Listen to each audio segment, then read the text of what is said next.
Dan pada kesempatan kali ini kita akan bahas topik yang sangat penting bagi kita semua adalah tentang keutamaan menuntut ilmu. Ya. Sungguhnya menuntut ilmu adalah ibadah. Ya. Sebagaimana kalau kita sholat kita merasa beribadah, kalau kita puasa kita merasa beribadah, kalau kita haji, kita umrah, kita merasa beribadah, maka sungguhnya ketika kita menuntut ilmu itu juga kita dalam kondisi sedang beribadah. Apalagi Nabi SAW bersabda, "Thalabul ilmi fardhatun 'ala kulli muslim." Bahwasanya menuntut ilmu adalah kewajiban bagi setiap muslim. Dan begitu banyak dalil ya dari Al-Qur'an maupun dari sunnah yang menunjukkan agungnya ibadah ini ya. Ini adalah ibadah tapi dia ibadah yang spesial. Dia memiliki keistimewaan dibandingkan dengan ibadah-ibadah yang lain ya. Kenapa? Karena ibadah-ibadah yang lain tidak bisa dikerjakan kecuali setelah ibadah ini, ibadah menuntut ilmu. Oleh karena sebenarnya mengatakan semua dalil yang menyuruh kita untuk beribadah, apapun ibadah tersebut, mau bayar zakat, mau salat, mau haji, mau umrah, bahkan ibadah menikah, mau berbakti kepada orang tua, pasti dibuka dengan menuntut ilmu karena kita tidak mungkin bisa melakukan ibadah-ibadah tersebut kecuali setelah kita mengilmui cara beribadah tersebut.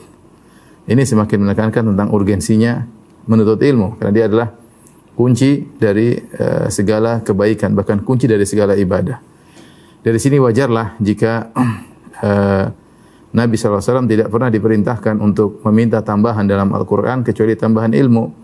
Kata Allah Subhanahu Wa Taala, "Wa qur rabbi zidni ilma," dan katakanlah, "Ya Rabbku, tambahkanlah kepadaku ilmu." Dari sinilah kita tahu rahasia kenapa Nabi SAW bersabda, "Man salaka tariqan yaltamisuhu fihi ilman, sahalallahu lahu bihi tariqan ilal jannah." Siapa yang menempuh satu jalan untuk menuntut ilmu, maka Allah akan mudahkan jalannya menuju surga. Hadis ini menarik kenapa? Karena Rasulullah SAW mengatakan siapa yang menempuh jalan untuk menuntut ilmu, maka dimudahkan jalannya menuju surga. Rasulullah SAW mengkhususkan menempuh jalan dalam rangka menuntut ilmu. Padahal begitu banyak ibadah yang ketika kita melakukannya, kita menempuh perjalanan. Contoh kalau kita umrah, kita harus menempuh perjalanan. Kita haji, menempuh perjalanan. Kita berbakti sama orang tua, kita menuju rumah orang tua juga dengan melalui perjalanan. Kita pergi ke masjid untuk sholat juga melalui perjalanan. Kita mau silaturahmi juga kita melalui perjalanan. Dan banyak ibadah-ibadah yang kita lakukan dengan menempuh perjalanan. Tapi ketika Rasulullah SAW menyebutkan tentang terkait antara menempuh perjalanan yang memudahkan masuk surga, Rasulullah SAW hanya menyebutkan ilmu. Kata Rasulullah SAW, "Man salaka tariqan yaltamisu fi ilman." Rasulullah mengatakan siapa menempuh jalan untuk mencari ilmu. Rasulullah SAW tidak mengatakan siapa menempuh jalan untuk sholat jamaah, siapa menempuh jalan untuk berbakti sama orang tua. Tidak. Tapi Rasulullah SAW mengkhususkan ilmu. Siapa menempuh jalan untuk menuntut ilmu, maka Allah akan mudahkan jalannya menuju surga. Kenapa hal itu dikhususkan kepada ilmu? Karena kata para ulama, menuntut ilmu adalah jalan termudah menuju surga. Menuntut ilmu adalah jalan mudah menuju surga. Karena dengan menuntut ilmu akan terbuka bagi kita cakrawala kebaikan-kebaikan sehingga kita bisa melakukan kebaikan-kebaikan tersebut. Kalau kita enggak belajar, kita enggak tahu kebaikan-kebaikan tersebut. Dan juga dengan menuntut ilmu kita bisa mengetahui skala prioritas dalam menjalankan ibadah-ibadah tersebut, mana yang terbaik, mana yang pas dengan kondisi kita, mana yang mungkin kita kerjakan, mana yang belum bisa kita kerjakan. Semua itu hanya bisa diketahui dengan ilmu.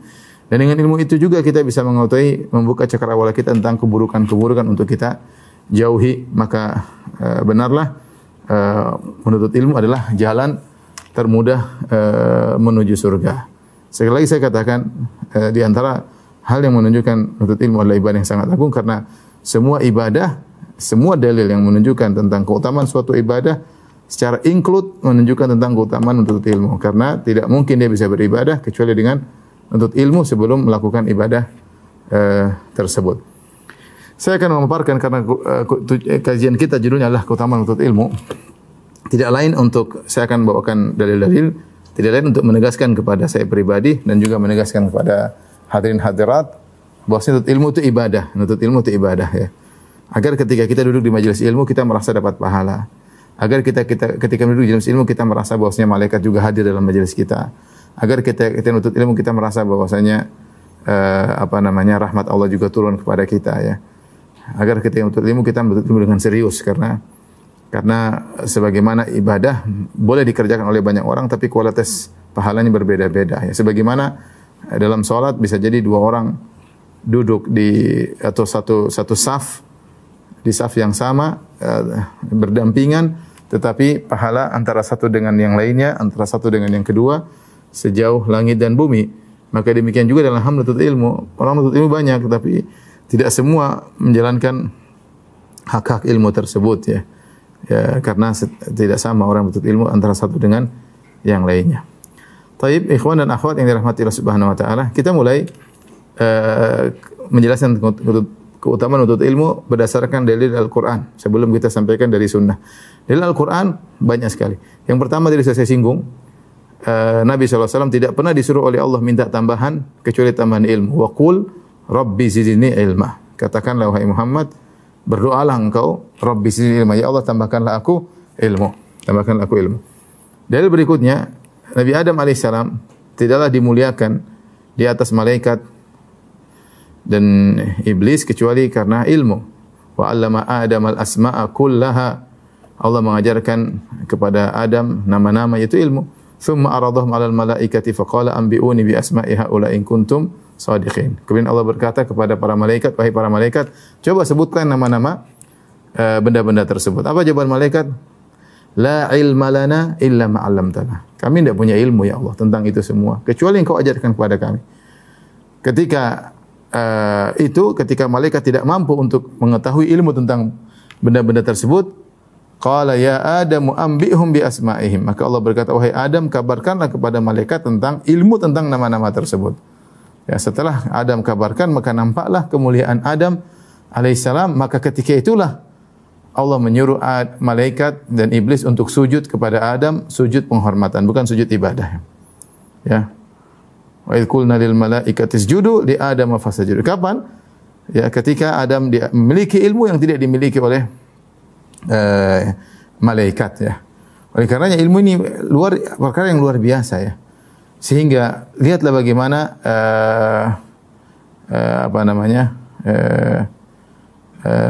Walaqad ataina Dawuda wa Sulaimana ilma. Kata Allah, sungguh kami telah berikan kepada Daud dan Sulaiman ilmu ya. Faqala alhamdulillahilladzi faddalana ala katsirin min ibadihi almu'minin. Apa kata Nabi Daud dan Sulaiman? Segala puji bagi Allah yang telah mengunggulkan kami dengan ilmu dibandingkan dengan hamba-hambanya yang beriman yang lainnya.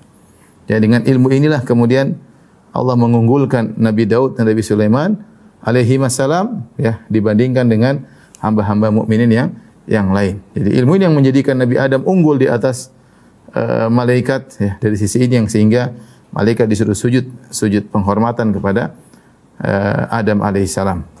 Demikian juga Allah Subhanahu wa taala berfirman, yarfa'illahu alladhina amanu minkum walladhina utul ilma darajat. Allah mengangkat orang-orang yang beriman derajatnya dan orang-orang yang diberi ilmu oleh Allah Subhanahu wa taala beberapa derajat. Kata para ulama, orang-orang beriman derajatnya diangkat dan orang-orang yang beriman plus berilmu derajatnya lebih tinggi beberapa derajat dibandingkan yang hanya berilmu, yang hanya beriman saja. Ya, hanya beriman saja. Sehingga orang yang memiliki ilmu ditinggikan derajatnya oleh Allah Subhanahu wa taala. Dan tidakkah para anbiya mereka menjadi spesial, para rasul mereka menjadi spesial dibandingkan yang lainnya kecuali karena ilmu, kecuali karena ilmu.